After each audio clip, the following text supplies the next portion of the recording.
रहे थे, दर्शकों ने कहा कि सांसद जी से एक चीज़ और पूछ लीजिएगा जी। चूंकि आप इतना खुल के बात कर रहे हैं। और ये मैं अभी चूंकि उत्तर प्रदेश के लंबे दौरे पर हूं तो ऊपर भी कई जगह अलीगढ़ का जिक्र आया, ज़िले का और यहाँ की राजनीति का, कि अब अलीगढ़ का नाम बदल के हरिगढ़ किया जाए। ऐसा ज़िला पंचायत से आपकी नेता जो संगठन का आदेश था विजय सिंह जी, उनके नेतृत्व में प्रस्ताव पारित हुआ है। क्या है ये नाम बदलने की कहानी? कई लोगों ने ये भी कहा कि साहब नाम बदलना भी है तो यहाँ का तो प्राचीन नाम कोल था, है, इतिहास में ऐसे ही दर्ज है, इब्ने बतूता ने भी ऐसे ही दर्ज किया, तो अगर प्राचीनता पे जाना है तो कुछ लोगों ने कहा कि कोल कर दीजिए। क्या है ये नाम बदलने के पीछे का तर्क? देखिए, लोगों की भावना होती है और जिससे भावना जुड़ी हो वो काम करना चाहिए। लोगों की भावना है कि भाई जिस तरह से जिला पंचायत में पास किया गया है, लोग पहले भी मुझसे मांग करते रहे, लेकिन ये केंद्र प्रदेश का नेतृत्व का कोई नाम चेंज होता है, दोनों का निर्णय होता है। हर इंसान को अपनी मांग रखनी चाहिए। जिन जनता ने हरिगढ़ की मांग रखी है, मैं उनका स्वागत करता हूं कि मांग रखने का जिला पंचायत में सब पूरा जिला सम्मिलित होता है जिला पंचायत सदस्य के रूप में, उसमें पास किया है जिला पंचायत। आपकी क्या राय है? नहीं, मेरी तो राय है हरी बोल, हरी में ही सबका उद्धार है, हरी बोल। अब जब सुबह ही जगते ही इंसान को हरिगढ़, हरी बोल, हरी में ही सबका उद्धार है, हरी में ही समाया हुआ है सब कुछ। मथुरा वृंदावन 84 की कोस की परिक्रमा, हरी बोल, आप देखते हैं हरी बोल। कई लोगों को लग रहा होगा कि बार बार मथुरा का जिक्र क्यों आ रहा है। अलीगढ़ मंडल है और अलीगढ़ मंडल में मथुरा जिला भी आता है। मथुरा जिला अलग आता है, लेकिन 84 कोस की वो आगरा में आता है। ब्रज क्षेत्र में मथुरा, अलीगढ़, ये हाथरस, ये जौनपुर होता है, ब्रज में आता है, माफ करिए। हाँ। इसलिए मंडल में तो मेरे ख्याल से एटा, कासगंज, अलीगढ़, हाथरस, ये 4 जिले आते हैं। ठीक बात है।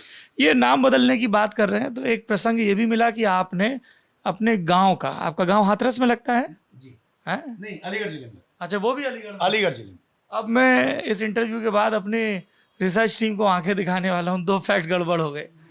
तो लोकसभा आपकी लगती है? लोकसभा, हाँ, लोकसभा लगती है, करेक्ट कर दिया।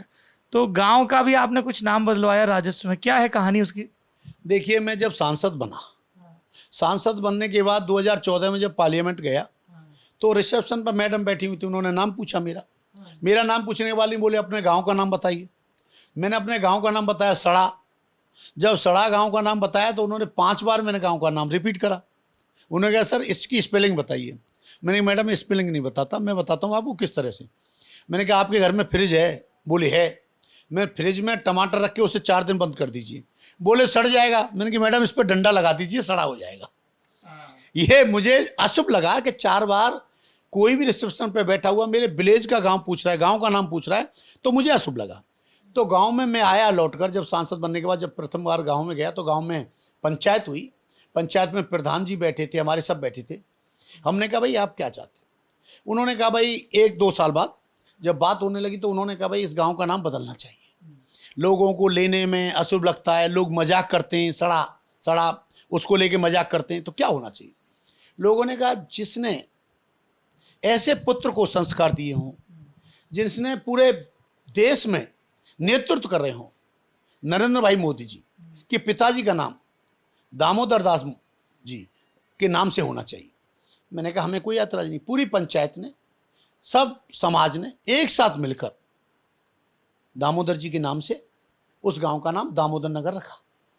ये रखकर गांव में आप जाएंगे तो उसमें दिखाई देता है कि भाव क्या था। लोगों ने कहा वो देश के लिए इतने कर रहे हैं जिन्होंने बेटे को उंगली पकड़कर ऐसा संस्कार दिए कि आज विश्व में भारत का नाम रोशन कर रहे हैं, गरीबों के लिए काम कर रहे हैं।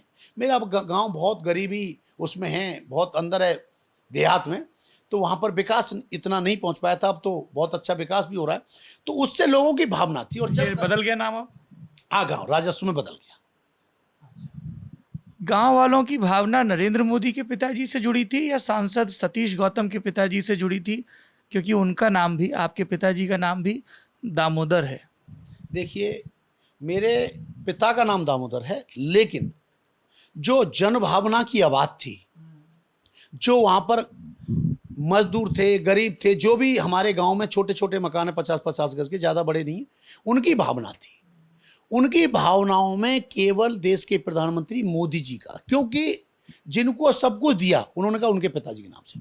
ये सौभाग्य की बात है कि मेरे पिता का नाम दामोदर है, पर कोई कनेक्शन नहीं। नहीं इससे कोई कनेक्शन नहीं, क्योंकि वहां भी प्रतिमा में की वो हो रहा है ना भाई, वहां पर जो नाम रखा जा रहा है वहां गेट बन रहा है, जब गेट बनना है तो उसमें प्रतिमा भी आएगी प्रधानमंत्री जी के फादर के नाम से। अच्छा, हाँ, जब प्रतिमा भी लगवा रहे हैं आप पिताजी की उनकी। देखो जब नाम है तो इसको दूर तो करना पड़ेगा ना आपको कि भाई मेरे फादर का नाम। कोई ये इल्जाम लगाने लगे कि आप अपने सुप्रीम लीडर को खुश करने के लिए उनके पिताजी की मूर्ति लगवा रहे हैं। देखिए वो देश के सेवक हैं, उनको खुश करने के लिए नहीं, उनको तो पता भी नहीं है, अच्छा, उनको तो पता ही नहीं है किसी को, मेरे प्रशासन को पता अरे है। प्रधानमंत्री की जो टीम है वो सब चीजें देखती है, क्या लिखा जा रहा है सरकार के बारे में, प्रधानमंत्री के बारे में। देखिए, मोदी जी का काम है पूरे देश को देखना, हाँ, और वो तो देखेंगे ही।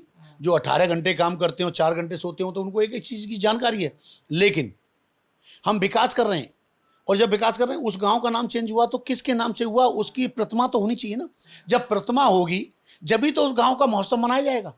अब गांव का महोत्सव मनाने के लिए हम तारीख ना शुरू कर रहे हैं कि इस दिन गांव का महोत्सव होगा, उनके नाम से धूमधाम से जो हमारे गांव के रिलेटिव हैं, जो रिश्तेदार हैं, बेटियां हैं, उनको बुलाकर एक महोत्सव के रूप में मनाया जाए। इस तरह के निपट देसी वीडियो सिर्फ और सिर्फ मिलेंगे लल्लन टॉप यूपी पर। सब्सक्राइब करें।